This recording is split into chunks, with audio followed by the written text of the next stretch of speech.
Good evening, everyone. Welcome to another edition of Settle the Scores, brought to you by part of the Rocky Mountain Sports Network.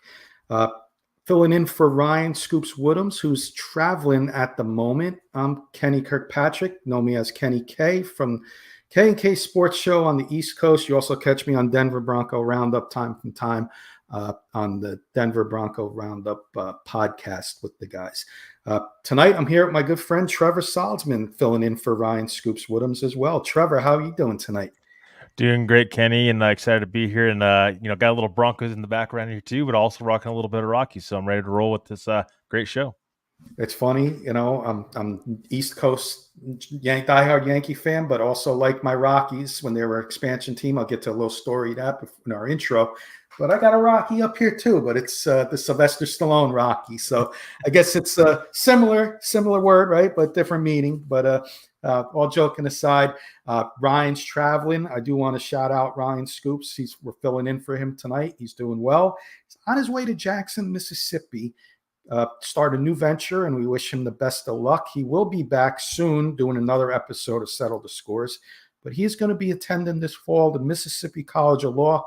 So we want to wish him the best of luck, and we'll see him soon on Settle the Scores. And glad I could be filling in tonight, work that I can hang out with you guys tonight. Do mostly Rockies, and we're going to do a little Major League Baseball too. So we're going to get all around the major leagues here. But on a sad note, Trevor, I do want to mention. And I want to thank, before I mention this, I want to thank Keith Brugman for allowing me to host tonight with you, Trevor. Keith sent me this earlier. Longtime scouting director of the Rockies lost a family member, Pat Doherty, who was a big scouting director for the Rockies from 1991 to 1998, retired in 2014, passed away. He was responsible for drafting many of the all-time Rockies stars, including Todd Helton. Our thoughts and prayers are with Pat's family during this hard time. Pat's family and friends. You will be missed, and thank you for your time with the Rockies, Pat. Thank you so much. All right, Trevor. I wanted to say real quick, a little funny story off topic here before we start. Scoops is on his way to Mississippi. The only thing I know about Mississippi besides the Running Rebels and Eli Manning, I'm 49. I'm going to be 50 next year. Had to be about 25 years ago, roughly. I took a date to a comedy club, and they had this comedian hypnotist there. And, of course, I go volunteer to get hypnotized, not thinking I'd be hypnotized. Well, A, I did get hypnotized. And then B, part of his act, he had me not be able to say the word Mississippi. No matter what, throughout the show, I couldn't say it. And for me, it just kept coming out, Mississippi. I kept saying, Mississippi. I couldn't. He's like, no, Miss. And I'm like, Miss, P. I couldn't say, even though I was spelling it, I couldn't get it. Nothing would come out. So a little fun fact there about Mississippi, but we're going to call it Mississippi tonight. Again, wish you the best, Scoops. We'll see you soon. That being said, Trevor, I think we got a fun agenda for everybody, my friend. I think we got a lot on here.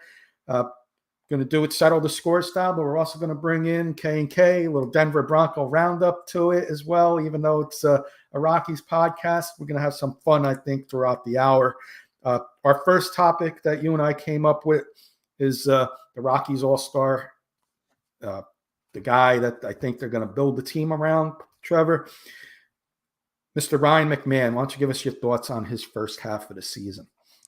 Yeah, so with Ryan McMahon, the biggest question with Ryan McMahon has been not that does he have the talent or is he the right guy, but I think it's been more so what can he do offensively and what he can do at the plate. This is a guy that's a Gold Glove caliber third baseman. He's been that for a couple of years now, taking over for Nolan Arenado.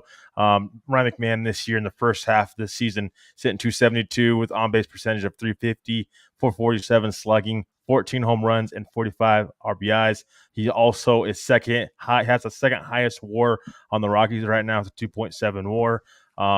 And I know there's some people that and some national people that think his home and away splits are too far in between, but they're actually not. Home wise, he's hitting 281. And then on the road, he's hitting 265. So for Ryan McMahon, I mean, again, that's just, fantastic to see him both be able to produce at home, but also on the road and just be able to be consistent. I think that's been the biggest thing with Ryan McMahon. It's never been about, question about, does he have the talent? It's just, can he put it all together? And finally, we're starting to see Ryan McMahon put that together. And now you're seeing him become an all-star before our very eyes, which is definitely going to be helping Ezekiel Tovar as well. So, I really love to see Ryan McMahon there. He's well deserved of it. And it's great to see him be on a national stage and, get to be that guy for the Rockies. And real quick, Trevor, on the air, got a couple comments in the chat. Do you want me to read them or you want to take care of the chat tonight? I'll bring them up and you can, if you want to. Perfect. Like it. Keith Brugman, thank you again for allowing me to do this tonight. Pleasure always hanging out with you guys, even if it's just in the posse on Denver Bronco Roundup or as on K&K. Love it and grateful that you allowed me to do this tonight. He's saying the crack of a wooden bat or the ping of an aluminum bat. For me, it's the crack of the wooden bat. For me, that's an easy one for me. And I don't know about you, Trevor. How about you? Ooh, I mean, we weren't allowed to use wooden bats back in the day during my high school days. So it was aluminum bat, but there's just something about the crack of a wooden bat I just love, and I think it just sounds so amazing, especially at Coors Field with the altitude and how big the stadium is. I mean, it's a different sound at Coors Field, and I just love a wooden bat. I think it's more of a challenge than an aluminum bat, in my opinion. So I'll have to deal with the crack of a wooden bat for sure. I want to give a quick shout out to Kurt, who's listening too, saying evening, boys. What's up, Kurt? Kurt's my co-host on K&K. Great to always see you, my friend. We always, I had the pleasure of playing wooden bat in boys club level, which is one level before Little League when I played. Little League, we went to aluminum bats or wooden, whatever you wanted to. But during that boys club, I did break a bat on a swing one time. Greatest feeling in the world when you break a bat and you're just looking at where'd the bat go and you're just looking at a handle. Let me tell you about a crazy fun feeling when you break a bat and you just see yourself, where'd the bat go? And it's halfway down the third baseline. Pretty fun experience. Let me tell you, one that I happened when I was 9 years old and I'll never forget. Another comment from Keith, because he's got the American Legion guys practice close to where he works, and all he hears is that aluminum bat ping during batting practice. Today's bats too is probably a louder ping too. They come up with these new models of bats that they just I'm sure they make a louder ping to attract more attention, let's say. And Keith's hearing it. I'm sure that's the plan, to hear it as well. But yeah, like we were saying about Ryan McMahon, I mean, those who don't know, I'm a Yankee fan. That's my true love. But when the Rockies became an expansion team, I needed a National League team. I was in high school. The Rockies became my team. Bought a starter jacket, started following the Rockies. That's why I think we have a nice, fun agenda for everybody about the history of the Rockies tonight and some currency on the current players on the Rockies. But that being said, I wanted Ryan McMahon because I've been listening and watching this guy. He's a pro's pro. Don't want to bring New York into it, but we just saw what Jalen Brunson did in New York with his contract. I could see Ryan McMahon being that same type of player, and that's who I want on my team. And that's where my next question is going to come in, Trevor. Bill Schmidt, the GM, made it clear in a private conversation with Ryan McMahon that you are not going to be traded. We want to build this team around you. Do you agree with Bill Schmidt's decision? And if after you answer that, I'm going to see if I can change your mind with 3 potential trades from my Yankees that I would offer you for Ryan McMahon. And if you were Bill Schmidt, would you change your mind, even though you gave him your word you wouldn't trade him? Yeah, I mean, again, I think and one of the intriguing things about Ryan McMahon, getting to your point, is he just loves Colorado. He loves being a part of the Rockies organization. He just embraces it. I mean, again, we've kind of seen, with Nolan Arenado towards the end, he just just kind of got tired of it, kind of got tired of losing. He wanted to win at all costs, even if that meant leaving Colorado. So with Ryan McMahon, he just really embraces, even at an older age as he is. Again, he's not too old, but he's in his late 20s now. So, he still embraces this young team, even though the Rockies are one of the worst teams in baseball, and they're still trying to find players and still in their rebuilding phase. So, for Ryan McMahon, again, I understand why the Rockies are hesitant to move him, because I think they want to keep him, right beside Ezekiel Tovar, our young shortstop that they're trying to rely upon. But if you look at it from that left side, if you have McMahon and Tovar, 2 Gold Glovers on that left side. What are the Rockies back in the day used to do? They've had Nolan Arenado, they've had Troy Tulowitzki, they've had Trevor Story there. So they've produced guys pretty consistent on the left side that have Gold Glove potential, or are definitely favorites to be a Gold Glovers. But if I'm Bill Schmidt, I think that I'm at least listening to offers. I don't like that the Rockies are just kind of closing the door before the door even really opens, per se. So I really would like them to kind of explore trades, at least, because this is one of the worst teams in baseball still. I don't think Ryan McMahon by himself is going to change that, but I can certainly see why they would want to keep him around, because, again, he's not just under contract for another year or two. He's with the Rockies for another 3-4 years. So he's got a longer his contract's more longer term than any of these other guys that we're about to talk about here, possible trade candidates for the Rockies. So I'm back and forth on it, but if I was Bill Schmidt, I would at least listen to offer, just see what other teams take or would have to offer, because with Ryan McMahon, you just don't know if this bat's going to consistently be consistent as it is this year. In years past, that's been the problem with him. It's not the power, it's how consistent he is at the plate and just continuing to get on base. So, it's a tough one. I can see both sides, though. I agree with you, Trevor. And it's almost like, as bad as the Rockies have been, from what I notice from the outside perspective, again, I follow the Rockies, but not every single day, being on the East Coast. But they did it with Charlie Blackmon. They seem like they're loyal to one guy and they want to build around that guy. So could this be a passing the torch type of, at least on through words, that they're going to build around him, pass the torch to Ryan McMahon and make it his team, like it was Charlie Blackmon's team for many years. And before that, we had, you had Todd Helton. They always stuck with one guy, it seems like. So this could be more like a passing the torch type of move here. I do have some, I'm glad you said that, in your comments that, you have to listen, because I have some from I'm going to play Brian Cashman and you're going to play Bill Schmidt. And I'm going to offer you three moves here. And you tell me because the Yankees, in my opinion, have to go all in. I don't care who's in our minor league systems. It's time to go for it. You got to get that World Series. You have Juan Soto. You may not have him next year. You got to go for it this year. So I'm playing Brian Cashman, the GM for the Yankees, and I'm calling you, who you're playing Bill Schmidt. And I say, Bill, I got a couple offers for you. I know you said you don't want to give up Ryan McMahon, but we really could use him. And I think you can. I think one of these 3 offers would definitely help your team out.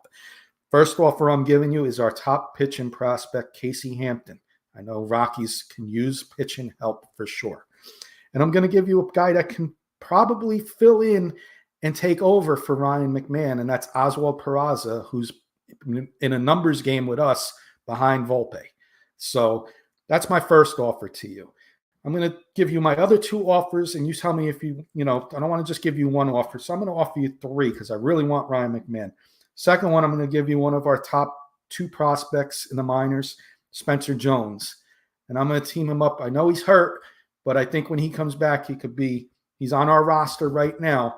And I think when he comes back, I think he can be a solid starter for you guys in Colorado, and that's Clark Schmidt. And my third one is going to be a one-on-one simple trade. If you want somebody, if there's somebody else, down the, middle range of our prospects, I'll throw something in there for you. Jason Dominguez. Yeah, he's been hurt, some injury problems, but he is our top prospect. And I really want Ryan McMahon. So can I get him from you, Bill? Ooh, I mean, those are all three of those offers are very intriguing, by the way. And I'm going to pick up the phone because I believe that, we should be open to business on all of our players. I'm intrigued with the Chase Hampton, Oswald Peraza trade. I really am, because that is the Yankees' top prospect. It's so tough. I mean, because I think Peraza can definitely fill in, but I do think the Rockies, I mean, if we're talking about our organization, we definitely have other guys that can fill in for Ryan McMahon down the line. So I don't want to block those guys at the same time. So is there any other pitching prospects, maybe at the major league level, that you can offer me for Ryan McMahon? Because I, again, love Chase Hampton, and I know he's your top pitching prospect, but would really like to get an established big league kind of front line, starter from the Yankees if possible. Yeah, I would totally give you Clark Schmidt. He's coming off our DL shortly. I would throw him in there for you because we got Luis Gil has been a pleasant surprise for us. So Clark Schmidt's in a numbers game when he comes back, to be honest with you. So I think I would, Trevor.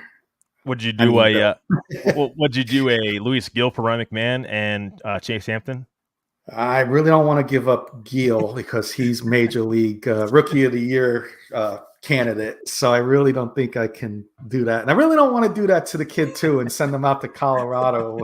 And, it's all a mindset game. Come on. I mean, look at Gomber, look at Quanshaw. These guys are performing. Some of them are performing better. Austin Gomber has been here for 3 years, and he's improved, and he's better at Coors Field than he is on the road. Yeah.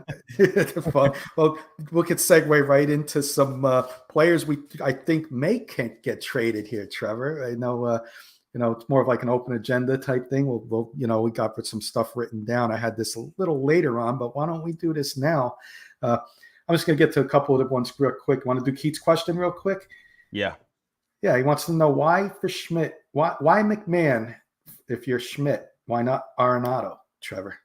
Well, at the time Arenado was traded, Bill Schmidt was actually not the GM. It was Jeff Bridich who was the GM of the Rockies. So those two just didn't clash very well at all. It's kind of like Sean Payton and Russell Wilson, to be honest with you, towards the end. So I think that was more of a Dick Monfort move, and I think Arenado, he chose, I think, Jeff Bridich over Nolan Arenado from what I understand. And again, Jeff Bridich ended up resigning a couple months later after he traded Arenado in that trade. And by, all means, Elias Montero, and Austin Gomber and those other prospects who were in those trades really haven't really panned out to this point. Gomber's really the last guy on the major league, on the 40-man major league roster that's actually performing somewhat. But the Rockies have never got the value out of that trade.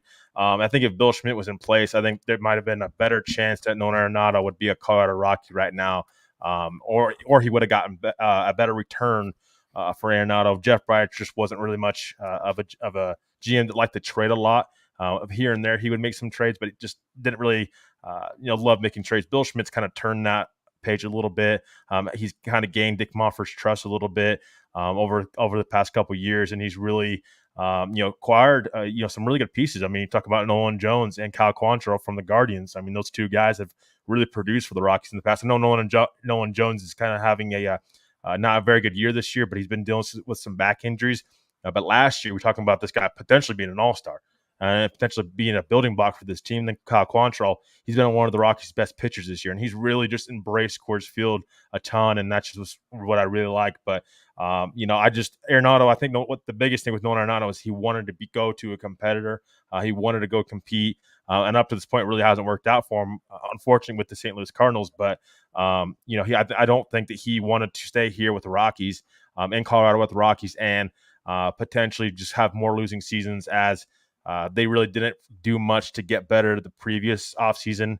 to let DJ LeMahieu walk, and that was a mistake because ended up being an MVP the following season, and they ended up picking up Daniel Murphy. So it's just some of these miscalculated moves, and just the Rockies just not being able to be aggressive enough to be a competitor and be a playoff team, I think really kind of pushed Arenado out the door. And unfortunately, the Rockies didn't have much leverage as they just kind of moved off of Arenado and really didn't get a ton for him. So, Yeah, well said there, Trevor. And real, I couldn't have said it any better. You're saying about Nolan Jones, and I will say this from experience: I'd rather play on one leg than with back problems yeah. as a baseball player. And so don't get discouraged with Nolan Jones on the year he's having if he's having back issues, because I think he's a talent that you can count on in the future for sure.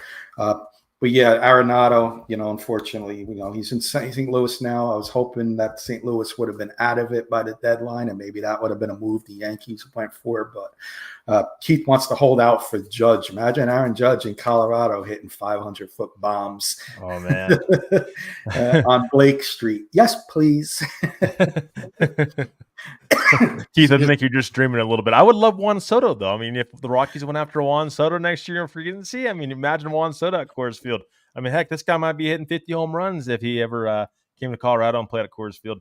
And fun fact, the ball actually doesn't fly unless like during the summertime. The first couple months of the season at Coors Field, and when it's cooler out, the ball doesn't fly much. It does the opposite. Actually, it just dies. So it's mainly when it's hot out, these hot summer months, so when the ball would really fly at Coors Field. But I think some people think, well, Coors Field, people just hit home runs all the time. It's not necessarily the case. It's more or less, it's just their singles turn into doubles, your doubles turn into triples, extra base hits that because the outfield's so big, because of the altitude, that's why Coors Field is what it is, and then that's a hitter's friendly ballpark, probably the biggest hitter friendly ballpark around the league. Yeah, well said. Jody Moncrief, one of your four horsemen, Denver Bronco Roundup on the Rocky Mountain Sports Network. Only way Judge comes to Colorado is if he gets hurt a lot, and then they will pay him big. Kind of like Chris Bryant, right? Yeah, that hasn't worked out very well. Yeah. So real quick, we got a quick, I'm looking at the time, so let me do a quick segment here.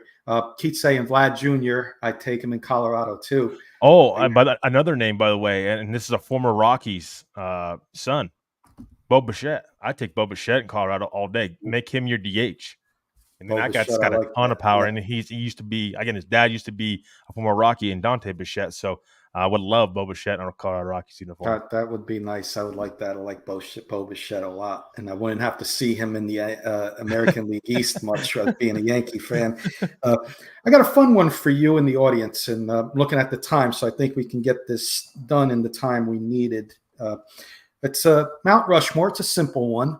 We all know a lot of people do these Mount Rushmores. So I came up with one because it had to do with Ryan McMahon, all-star third baseman for the Rockies. I wanted to do the Mount Rushmore of third baseman for the Rockies. So, yes, it's definitely top-heavy, but I'm curious to see where 3 and 4 may be with everybody. I'll read you mine, Trevor, and you tell me if you like it or if you would change something off that list, and then you can give me yours as well. I kind of did it in an order. So my number one, the guy on the left, is going to be Vinny Castilla. 320 career home runs, most home runs in history for a Mexican-born player. And he also had 340 home run seasons with the Rockies. I remember him growing up. Loved Vinny Castilla on the corner with the Todd Helton and over there on the other side, man. Woo, what a team that was. Yeah. And Cargo and all them guys out there. That was fun to watch. Second on the list, only second because he's no longer a Rocky. They didn't play his, I thought he could have, should have had a longer career with the Rockies, and that's Nolan Arenado. We just mentioned him a couple minutes ago. Only third baseman in history with 3 seasons of 35 homers, 130 RBIs, and 80 extra base hits in a season. And then it gets a little harder. I went Garrett Atkins, number 3. For those who don't know, He had 54 home runs, 231 RBIs from 2006 to 2007. 329 batting average in 2006 and a 556 slugging percentage. I think he deserves to be up there at Mount Rushmore of third baseman.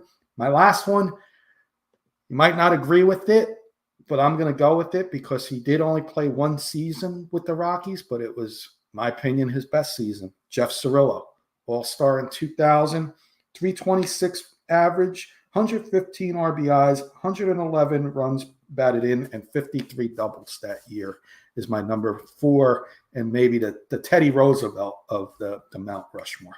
Do you like that list? Would you change anything? Do you have a different list? See, for me, I know that some people and some Rockies fans don't love Nolan Arenado just because of how he went out, but I got to go with Nolan Arenado. I think Nolan Arenado is my top, top of that Mount Rushmore so far as third baseman for the Rockies, former Rockies now.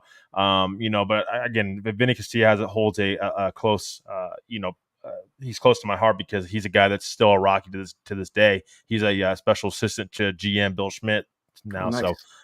He's been able to help some of those players like Ezekiel Tovar as well. So really love Vinny Castilla, but again, I got to go with the most talented player that I've ever seen play third base for the Rockies, and that would be Mr. Nolan Arenado for me. Just what this guy did day in and day out for this team, how he grew over time.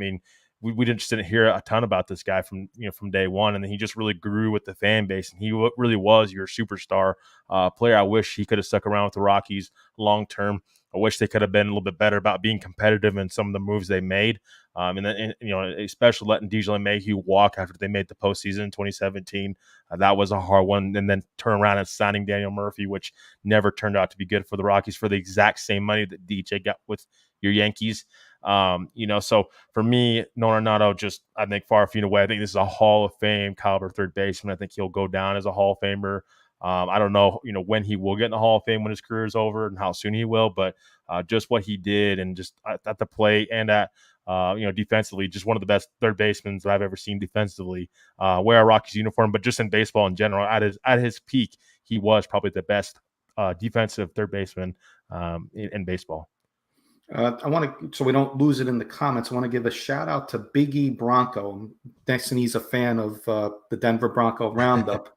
He's over there on YouTube. He says, I figured I'd drop in and give you guys a thumbs up, even though I don't like baseball. Well, thank you, Big E. We appreciate you hanging out with us. Hopefully we got some entertaining topics here for you that you are hanging out with us for a little bit tonight. If not, definitely check out Keith Trevor on Friday night. I think Jody will be with you guys too. Tomorrow night, 9:15 Eastern time, 7:15 Mountain, Trevor, is that correct? Yep. Denver Bronco Roundup tomorrow, Big E Broncos. So be sure to check the guys out tomorrow for some Bronco talk. Exciting stuff coming up for the Broncos. Rookies report. So looking forward to it as well tomorrow, guys. Jody saying Bo is a top 5 shortstop. I agree. I think, down year a little bit offensively, but I still think he's a top 5 shortstop for sure. Keith was so close to picking Bobby Witt taking the home run derby. I liked Jose Ramirez. At least he got to the second round. Pete Alonso, biggest overrated player in baseball, in my opinion. You can ask my co-host Paul, who's a big Mets fan. He's done with Alonso as well. Jody saying Nolan, Vinny Castilla, Charles Johnson on the list, and Atkins. I forgot about Charles Johnson a little bit there, Trevor, but that's a good one there. That's good one there as well, Jody. I said I might get some heat for Jeff Cirillo because it was only 1 year, but I think that year, with the history of the Rockies third baseman after the top 2, maybe the 3 with Atkins, I think you can go anywhere number 4. And Keith loves Charles Johnson, a one-time Marlin, if I remember correctly. That's where I remembered him too, mostly was with the Marlins as well. But thank you for the comments, everybody. Keep them coming in. Love when the comments come in and we can interact with you all. That was a little fun little Mount Rushmore, and we're right up against it where we're going to talk about tonight's sponsor, Trevor. So back to you, my friend. Yeah, so again, I want to thank our incredible sponsor, Morgan Trinkets. With over 33 years of experience, they are your headquarters for Southwest pottery and jewelry, as well as an estate gold and wholesale prices. Started in 1990, once a nationwide company. Now they do shows exclusively in northern Colorado and southern Wyoming. All their gold is real gold, 10, 14, or 18 karat gold. All their silver is sterling silver. How do you find Morgan Trinkets? On Facebook by searching Morgan Trinkets today. If you catch Morgan Trinkets at one of their shows, they take all major credit cards. On Facebook, they take PayPal, and all orders are shipped free over $50. Check out Morgan Trinkets. That's Morgan Trinkets on Facebook today. Thank you, Miss Pearl and Morgan Trinkets again. Thank you for everything and for sponsoring our show. Yes, and one added thing, Miss Pearl is a great supporter of all our shows, all the shows on Rocky Mountain Sports Network, and I want to thank her as well for being part of our K&K Sports Show programs that we have on, especially the Broncos show. She looks forward to hearing Kurt rant and get on it, but wonderful person, wonderful friend to our shows. So please go support Morgan Trinkets. Great friends and great business. Support the smaller businesses, let's say, and especially for wonderful people. So definitely check out Morgan Trinkets. I do agree and support them 100%. All right, Trevor, second half of the show, man. This first half flew by, man. Man, I tell you, man. You think I just got done doing a K&K Sports Show a little over an hour ago. You think I might get time? I could do another 3-4 shows tonight, man. I'm ready. Gotta roll. I was on vacation last week, so I'm getting back in the flow now. There you go. Second half of the show. Why don't we start with this one? So we talked about. I gave you some 3 trade scenarios for the Yankees earlier, but we said earlier, Bill Schmidt saying that we're not going to trade Ryan McMahon. You're not going to get traded. We're going to build a team around you. So I got 5 guys listed here that I think could be possibly moved at the deadline. I wrote who I think would be a perfect fit for them. Then I'd like to know if you have somebody different and if you like my choice. Okay. So the first guy I got listed is a guy, I love this guy. I think the Rockies can easily build a team around him if they wanted to, and that's Elias Diaz, starting catcher for the Rockies.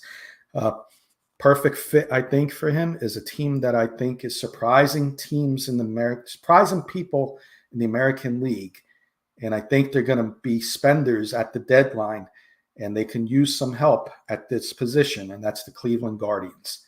I think they're a little weaker. Bo Naylor's over there catching. I think they can use a huge upgrade and use him as a DH as well, and pair him up with Ramirez and Josh Naylor and Kwan, among others in that lineup. I think this could be a winning move for the Guardians and be very dangerous in the second half.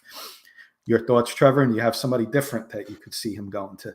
Yeah, I think again, it's a solid team for I think Diaz could go to. For me, there's a couple of teams that I have in mind. One, Seattle Mariners, just because I think they can use another bat, and I think Diaz can be a big bat for them in their lineup. And I keep in mind when the All-Star game was last year, I remember Elias Diaz hit that walk-off home run for the National League.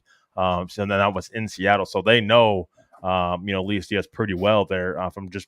Again, from him playing in the All-Star game last year. The Chicago Cubs is another team that I think has been pretty heavily rumored with Elias Diaz. I think that's another team to keep an eye on.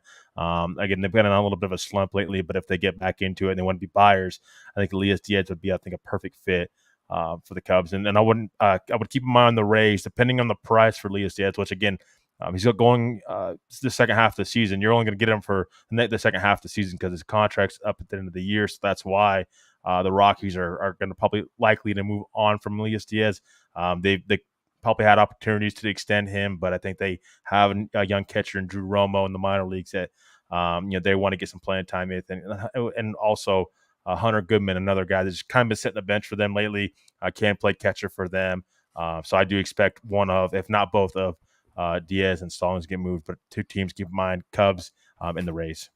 Yep, and I goofed for a second there. I had Keith's pitching question. We'll get that up after we do the trade talk. I wrote it down so we don't lose it in the comments. And then I got Keith's second question that he just posted as well. We'll do that as well right after we do these 4 other guys I got real quickly. Second one is one of your pitchers. again, you say pitchers getting traded to the Rockies pitching staff, but they're not doing that bad, the starting pitchers, in my opinion. I've seen worse. It's the bullpen that's the problem for the Rockies. First one I got listed is Austin Gomber. Heard some teams interested in him. I think it's a move that a smaller market would make a move for him. And a team I got listed is also a team in that AL Central race. And this, I think, could be a move you could see like the Minnesota Twins making for an Austin Gomber to be like a number 3, number 4 pitcher for the second half of the season for them. Make a couple smaller, under the radar type moves. And, maybe he does a little better in the lower altitude in the summer out there in Minnesota. And I think that could be a nice cheaper pickup for the Twins going into this trade deadline. Yeah, I think that's definitely an interesting team. A couple, again, with a couple of these names, Austin Gomber and Cal Quantrill, those two guys. And we're about to bring up Cal Quantrill in a minute, but I want to get ahead of this. Cal Quantrill and Austin Gomber, two names that the Rockies have actually made available in discussions to possibly trade at the deadline. So they seems like they are keeping a pretty open mind, other than McMahon, to trade a couple of players. I think Gomber would definitely fit into that mold. He has 1 year left of team control after this year. So whenever, again, team's going to have to keep in mind they may have to pay him long-term if he performs well. Jody's Houston Astros is another team that I wouldn't be surprised if they made a move for Gomber. They need pitching. I don't think it's going to cost a ton to get Gomber, probably a mid-tier prospect or so. To get Gomber, but I think that if the Rockies, the right price, I think they would move him, but certainly don't, I don't think they're going to feel obligated to absolutely have to move him right now. Again, they need to think about, well, if we move, one of these guys in our rotation, who will come back to fill the void that those guys are going to be leaving. I mean, they just got Germán Marquez back, but again, if you trade somebody, you're going to have to replace them with somebody in the rotation, at least for the rest of the year. So it's going to have to be a pretty good package, I think, to entice them to move some of these pitchers. Because like you just said, Kenny, these guys have pitched well, in particularly not just during the season, but at Coors Field as well. As Austin Gomber has, he's actually pitched better at Coors Field than he has on the road. Yeah, that's good. Good teams there picked as well. The Astros could be big spenders, like they sometimes, not sometimes, you usually see them make the moves needed to get to that postseason. Very interesting to see. You got a couple more. Cal Quantrill, I would not mind him on the Yankees. I love the way this kid pitches. I think he's very underrated because he's in Colorado, but I don't see the Yankees going for Cal Quantrill. I see them going for the bigger name. So Cal Quantrill to me is going to go to an American League foe and rival now, and one I hope doesn't happen, and that's the Baltimore Orioles. Again, smaller market. They got the offense. We've seen it. Gunnar Henderson, Santander, Adley Rutschman, Mountcastle. They got the offense over there. They can use another starting pitching. And living here in Maryland, I watch a lot of Orioles games. Behind Corbin Burns, there's no guarantees that you're going to get a solid performance. Bradish is out for the year. And you got Grayson Rodriguez there and Dean Kramer. I think they can add a smaller priced arm here at the deadline, and Cal Quantrill is going to be a nice upgrade for any team for the playoff push. So I'm going Baltimore. Yeah, I could definitely see Baltimore making that move. Also, kind of wonder if Baltimore is going to make a little bit more of a splashier move. Again, they have their ace in place already, but I do think that they need to probably beef that up just a little bit more. I kind of worry if Quantrill might be a tier below of what they might actually target, but that's certainly a team to watch for as well. I agree with you there. But I'm going to go with the St. Louis Cardinals. I think this is a team that they need more pitching. They need to get a little younger in the rotation. Again, with Cal Quantrill, and I said this a couple shows back when SCoors was doing the show here, settle the scores. But I said this, if Cal Quantrill wants to pitch in Colorado, if you don't mind it and he's open to signing a contract extension, I'd actually probably keep him around. He just has that mindset that, hey, I don't care where I'm pitching at, what kind of environment pitch at. I need to try to keep my team in the game as best as possible. I got to go out there and perform. I'm not going to blame it on the ballpark. I think so many times we see pitchers whether opposing pitchers or former Rocky pitchers just didn't pan out at Coors Field. They just blame the ballpark for it. Well, at the end of the day, you have to go out there and perform. Every ballpark is a different environment. Look at Cincinnati. The ball flies there in Cincinnati. They actually, I'm pretty sure, they lead Major League Baseball in home runs given up there. That ballpark, the ball flies. Even in Yankee Stadium, the ball flies at times. So, I think Kyle Quantrill, he's a guy that just doesn't make excuses.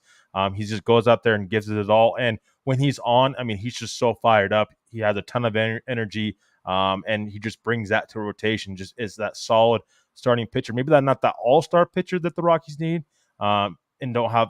He's not probably an ace ever going to be an ace, but I think he's a guy that you can count on to be your third guy in a rotation and can be very solid for you. And I would be interested if he could come back to Colorado, if he'd be interested in coming back to Colorado and signing a contract extension to come back long term. Yeah, I'm a big fan of Cal Quantrill. Definitely, like to see him have an opportunity somewhere, to, if not in Colorado, then to a team that's hunting for a postseason, because he does try every time, and he's, like you said, he's a pro's pro. Never complains, and he goes out there and does his job and does what he's supposed to do. Two more I got written for us here. Brendan Rodgers. I think he may be on the move. This could be the one veteran guy that you may see go at the deadline. And this is the one that's coming to my New York Yankees. I just think we can't trust Gleyber Torres. And I think the Yankees are going to try everything they can to get Torres out at the deadline. And it's not going to be a Torres for Rodgers type move. Torres might be involved in another trade somewhere else, because I do think the Yankees are going to go all in. And, bring him to the Yankees. DJ LeMahieu's not performing well. Can Rodgers play third base? I don't.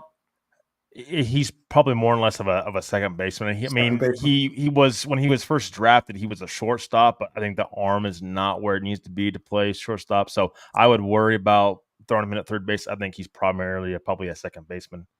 Yeah, I think I would try and move Torres. So I could see Brendan Rodgers being a surprise move to the Yankees at the deadline. Yeah, I would love that move. I actually agree with the Yankees. I think that would be a nice team for Rodgers. You don't have to be the guy. I think here in Colorado, I think sometimes he feels pressure to be the guy. He was a former first-round draft pick, third overall. So this is a guy that, again, I think has a ton of talent, just needs to stay healthy, and he just needs needs some pressure taken off of him. I think going to a team like the Yankees, who has star power there with Soto and Judge, can take that pressure off of him. He can be a nice complementary piece for the Yankees, and can really help them push them forward, up until their postseason run, and definitely help them at second base as well. Because I think his defense is a little underrated at times. I feel like around Major League Baseball. Like, I got one more, and then I got some questions from Keith that I definitely want to hit up. Last one I wrote is Jacob Stallings, the other catcher. Mm-hmm. I think he's a guy that can I think he can be moved, and I think you're going to see a team that has a catcher in line, but can use that catcher as DH, because they don't want to lose that catcher. Mm-hmm. And you mentioned this team before with Quantrill, and that's the Cardinals. Bring him in behind Contreras. You can DH Contreras and let Stallings catch, and you could keep Contreras' legs fresh behind the plate and keep his bat in the lineup. Mm-hmm. I think that could be a nice, solid, underrated move for the Cardinals. And just I wrote a second team down from the Pirates because of same thing over there with Paul Skeens, get somebody over there. And he used to play for the Pirates, if I'm not mistaken. Jacob Stallings. Yes. Yeah, I think he was traded from Miami to Pittsburgh, I believe. I might have flipped that around, but I think with Jacob Stallings, I think you're right. I think the Cardinals would be a nice addition. He would be a nice addition to their team. Very good defensive catcher. I think he can handle a pitching staff very well. I'm not sure the Rockies will trade him. I think they may trade one of Diaz and Stallings. I don't know if they're trading both of them. I do think they value Stallings' veteran presence behind the plate and helping this pitching staff as well. I know the Rockies are one of the worst teams in baseball. It doesn't make a ton of sense. I just don't think, again, I think it's got to be the right offer kind of move. I don't think they're just going to move him to move him. Would I move him? Probably, just because, he is on an expiring contract, and you don't know if you're going to get the same production that you are this year, at the plate with Stallings. The biggest question has been with Jacob Stallings is, can he hit, be consistent hitting at the plate? In years past, he hasn't been that. Defensively, he's been, though, elite. I think behind the plate, pretty close to elite numbers behind the plate. And I just think that he can handle a pitching staff going into the postseason. So I would like to see Stallings move on so that he could get that opportunity in the playoffs to possibly catch a few playoff games and help a team on their journey to possibly winning a World Series. Yeah, I great great insight there.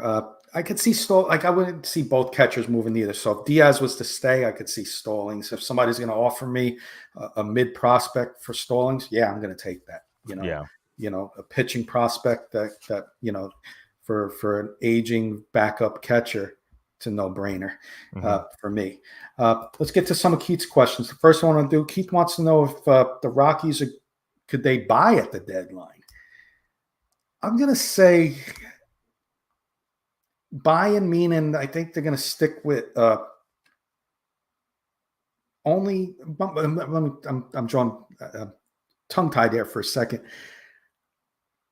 Buying, maybe if it was the Yankees, being like a Clark Schmidt involved in a deal, or a pitcher ready. If it's a pitcher that's in the major leagues, I would say that's considered a buy, an add at the deadline. Like a player you're giving up in Elias Diaz, I want a major league player back in return. I would consider that an add at the deadline, as opposed to AA players and guys in the AAA. If you got major league players, I would consider that an add. And I could see that if they give up a Diaz or a McMahon, I could see them add in major league baseball ready players in return. So I would say, yes, I could see them adding at the deadline. Trevor. Yeah, I think, again, the definition of adding, I think they're going to add to their minor league system, and add to the young players they have. Again, this is a team last year, and GM Bill Schmidt's been a guy that, and again, last year at the deadline, he was very active in trading both pitchers and positional players to get younger and get more pitching prospects in the organization. I do think that they will add to their the minor league system. That's what they're going to be focused on getting younger. I wouldn't be surprised if they try to get a little bit more younger pitching as well to come back. I think that's might be what they specify on as pitching, getting young pitching back as they did last year at the deadline. I don't think it'd be anything different. But that, if you're talking about adding to their minor league system, yes, I think they will. To the major league roster, I don't think they will, because some of the guys they're talking about moving, I don't think you're probably going to get a major league piece back in return. In those type of trades, you're probably getting minor league guys back in return.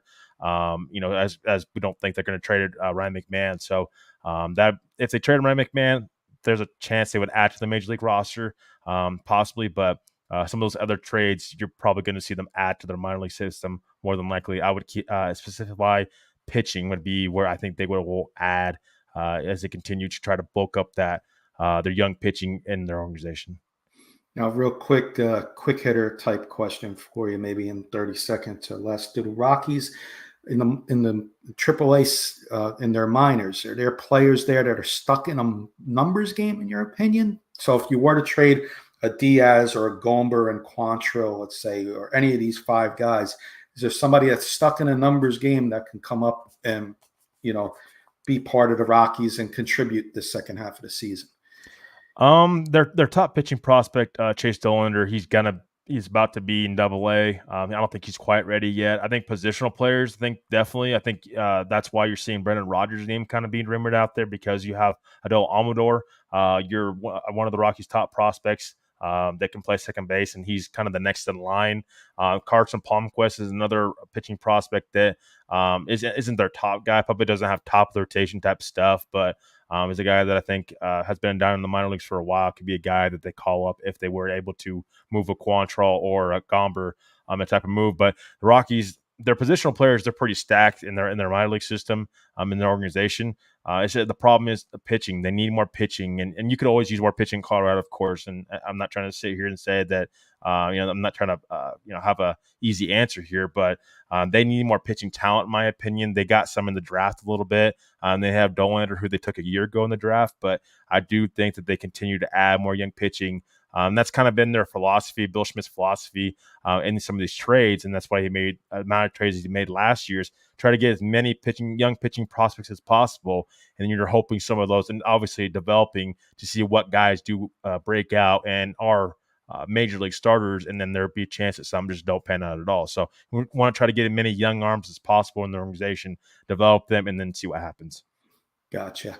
Looking at the time, Trevor, we got roughly 10 minutes, give or take. I want to get to Keith's other two questions, rapid fire style, because I want you to brief the fans on the draft. The Major League Draft was this past week, and then we'll wrap the show up. We're gonna, the hour flew by. We're not going to get to a couple segments, but we'll wrap the show up with maybe around the league on who our updated predictions are for World Series and stuff like that. We'll see how much time we got.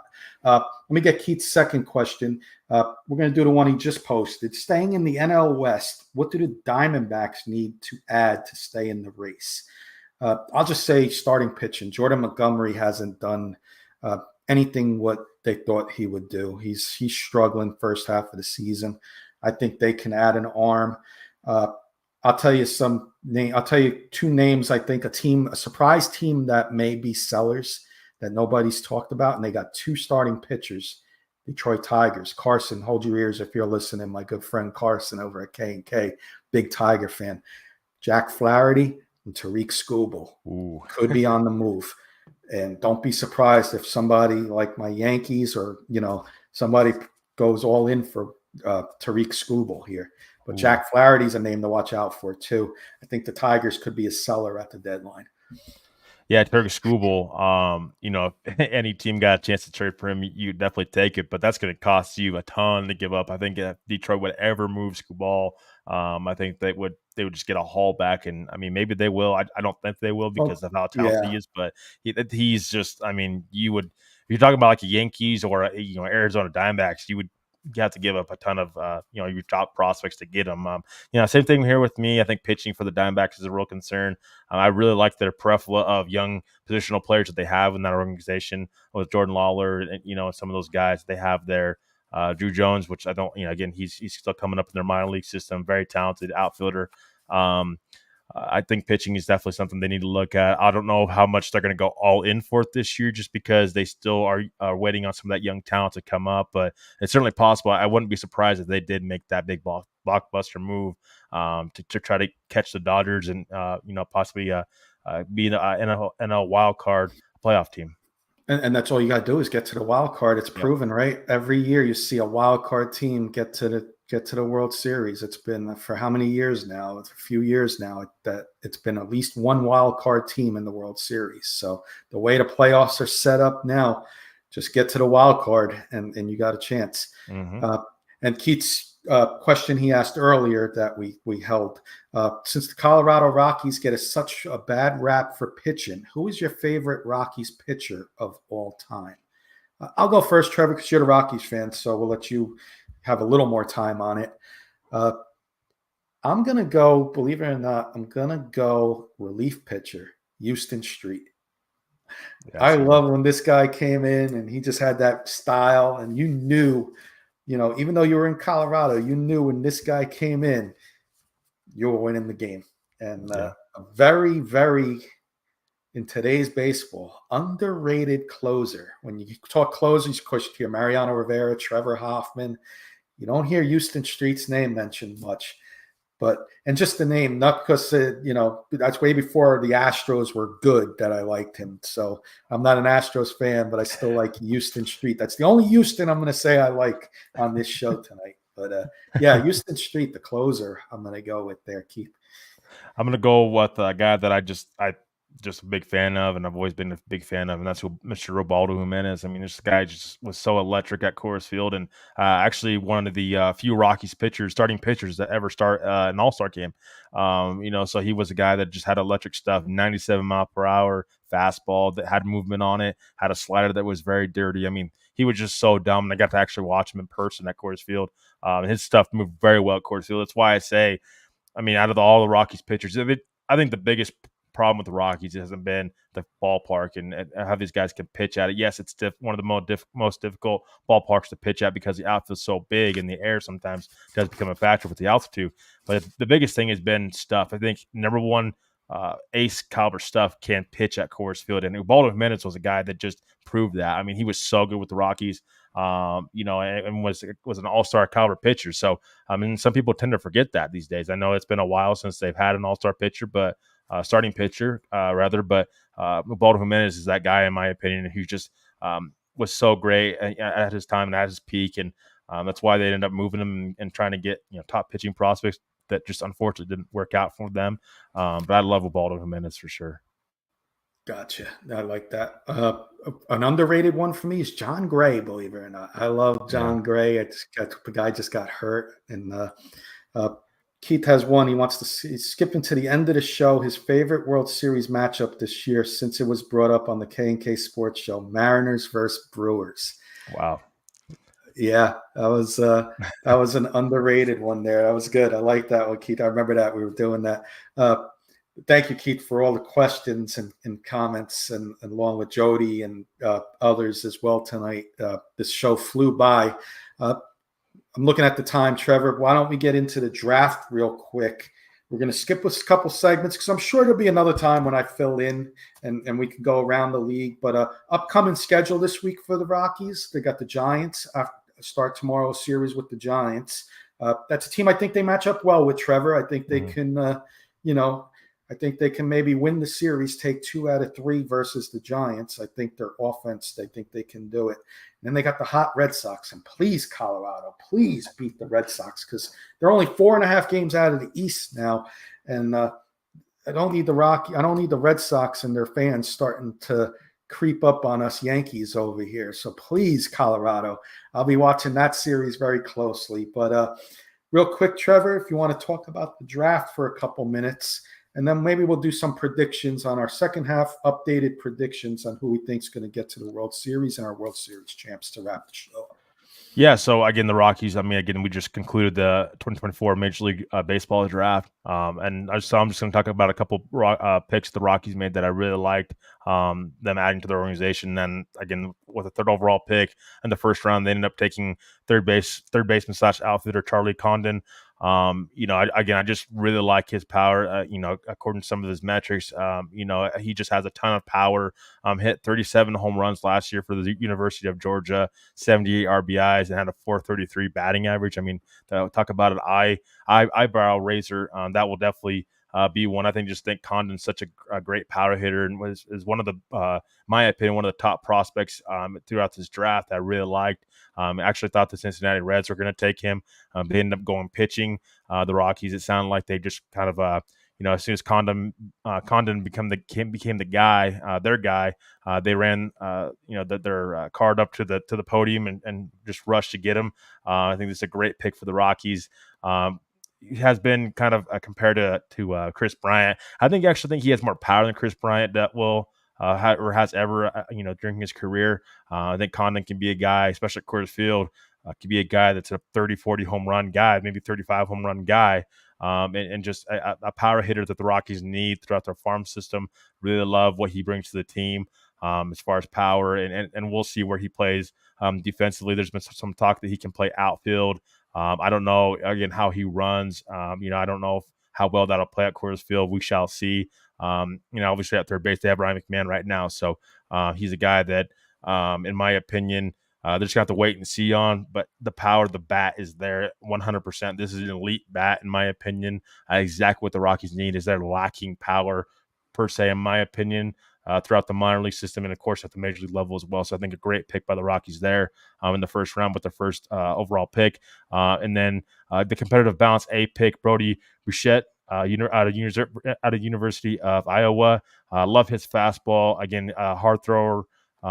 Great slider, splitter is great as well. The biggest thing with him is his control.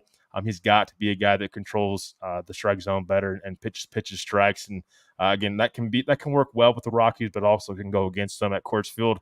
The biggest mistake you can make at Coors Field per se would be walking hitters, walking batters, allowing these guys just to get free passes. And that's just baseball in general, but that's just a Coors Field killer. As a home run could be a 3-run home run if you walk two guys and just give them free passes. So Bichette, this is a guy that he has to be better with his control. And that was a problem last year with the Rockies' first-round pick, Chase Dollander. And we've seen him just turn it around within the Rockies organization, and he's just been very good, early on. And a very great prospect for the Rockies is their number one prospect. So I like the potential, that Bichette brings to the team.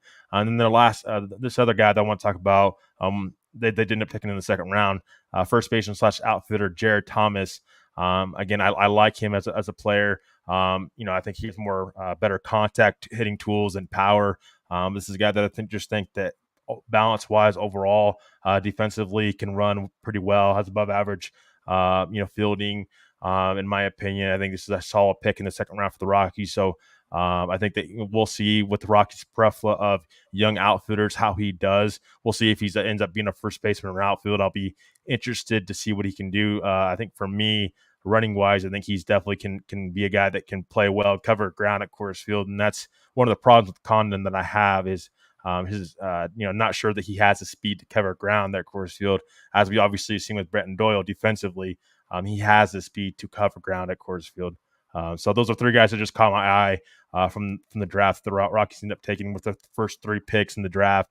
Again, they got 20 guys they took in the draft. So can't talk about all 20. We'd be here all day, but really like a couple of these picks for the Rockies, and I think they took guys with high upside, I think, early on in the draft for sure.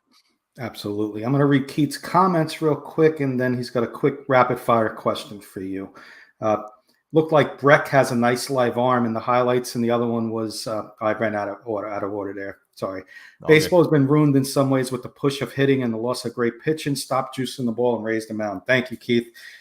I wouldn't be able to succeed in today's baseball, even probably high school. It's probably do the same thing. But I used to bat 7th or 8th, and all I used to do was just take the ball to right field, Trevor. Single, double machine I used to bat over 300, never hit for power, and just every time it was go to right field. At the worst, if there was a runner on base, I got him over to third base. So there was a runner on second. I was either sacrifices or hit the ball to solid to the outfield, base hit if I can get it through the infield. So that was my style. He wants to know when his question is rapid fire. When do we see Condon called up, Trevor? I'm going to say probably the end of 2025, the end of next season. I think you'll see him get a shot up next year. Yeah. Call up at the end of towards the end after the trade deadline, probably, because they'll give him some time to see what he can do. But I think that power legitimately is elite, and I think he's great. Has elite potential at the plate, and by all means, if he can't play defensively, which I think he can, I would maybe he's a DH / first baseman for them. I know they have a couple of guys, Togula, and they have Chris Bryant, of course, still on the books. But Condon, just his bat, he's a guy that you have to get his bat in the lineup, find some sort of way to get his bat in the lineup. Gotcha. I'm looking at the time. We're up against it. But real quick, we're going to do this again. We'll do a rapid fire segment here real quick, and then we'll get our closing thoughts in. We're going to go around the league for a second here. We're just going to do updated second half. Now that the first half's over, our AL Championship Series and champs, NL and World Series champs. I'll do mine rapid fire. I don't have my Yankees going. I just don't think our pitching's going to be good enough to get us there, unfortunately. Cashman's not going to make enough moves. Orioles versus the Mariners. Mariners are going to make the big splash, Trevor, and get a Vladdy Guerrero at the deadline. Wow. To pair up with Julio Rodriguez, along with that pitching staff, is going to be the difference maker in the American League. And I know I said a little something different on K&K on Wednesday, but I'm going to still have the Braves and Phillies going at it. And I'm going to change my mind. I'm going to go Braves because they're going to make the move for Michael Kopech and Luis Robert at the deadline and get that outfielder they need with the Acuna injury. And they're going to be the difference maker. And it's going to be Mariners versus Braves. And I'm going with the underdog Mariners to win the World Series. Wow. Yeah, I definitely love those two picks. I'm going to go in the AL. I'm going to go Mariners and Guardians. I think the Guardians are a team to watch out for, in my opinion. I think if they can acquire a little bit more at the deadline, I think you could definitely see them in the championship game in the AL. And I think I'm going to go with the Mariners going to the World Series in the AL. And then the National League, I'm going to go Phillies. I think you have to. I think just they've been very good. And then I can't go without mentioning the Dodgers. I do see the Phillies moving on and going to the World Series with the Phillies actually winning the World Series to round it out. But I mean, just a great season from the Mariners and a great step forward for them. Hopefully, again, if they can acquire a guy like Vlad Guerrero Jr., that may change my mind a little bit. I mean, he's just very good. And but the Phillies, it's so hard to pick against that team. They have Jody's Astros behind them this year, not ahead of them. They got to stay ahead. They need offense, and go do it. Go, if you're the Mariners, go do it. I watch late night games working late night at work, so I watch the West Coast games, and Mariners are a fun team to watch too. And if you can get Julio Rodriguez some offensive counterparts, this could be a team to watch out for. Real quick, okay, Trevor. No, I was just going to say real quickly, doesn't it always seem like the Mariners need a big bat in the lineup? It kind of seems like this team's been like this for a couple of years. Gun shy at the deadline. Yeah. Always. Not this year. You got the pitching. Well, they did go get Castillo last year, so I can't say they were gun shy. They did get Luis Castillo. Go get the bat you need this year. Real quick, I just want to get a couple more comments. We'll do our closing thoughts.